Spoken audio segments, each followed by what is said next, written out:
বিজয়া দশমীর শুভেচ্ছা সবাইকে। যদিও বিজয়া দশমী তো কখনো শুভ হয় না, তবুও বলতে হয়।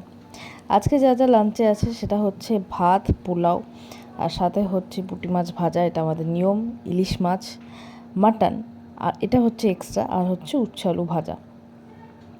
ওকে, সো এটা হচ্ছে আমাদের আজকে লাঞ্চে আছে। আর লাঞ্চ কেমন হয়েছে সেটা তোমাদেরকে জানাই।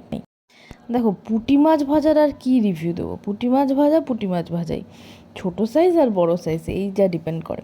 তাছাড়া পুঁটি মাছ ভাজা তো পুঁটি মাছ ভাজাই, ওটা আমাদের নিয়ম, তাই খেয়েছি।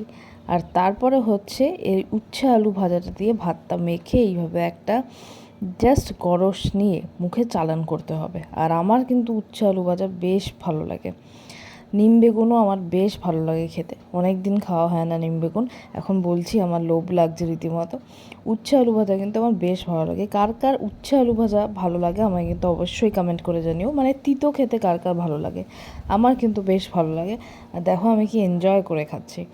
আর তারপরে চলে এসেছিলো সাদা ভাত, মানে যেটা আগেই ছিল সাদা ভাতের সাথে হচ্ছে ইলিশ মাছের ঝোলটা একটু ঢেলে নিলাম।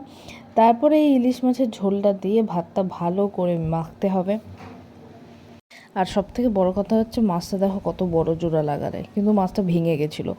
সো মাছটা আলাদা করে আমি আলাদা সাইডে রেখে দিলাম। প্রথমেই হচ্ছে এই যা জিনিসটাকে ভাত দিয়ে ঝোলটাকে ভালো করে মেখে নিয়ে লঙ্কাটাকে ভালো করে চটকে নিয়ে তারপরে কিন্তু এরকমভাবে একটা সুন্দর করে অল্প মাছ নিতে হবে। অল্প মাছ নিয়ে কিন্তু সুন্দর করে ভাতের সাথে মেখে নিয়ে সেটা কিন্তু মুখে চালান করতে হবে।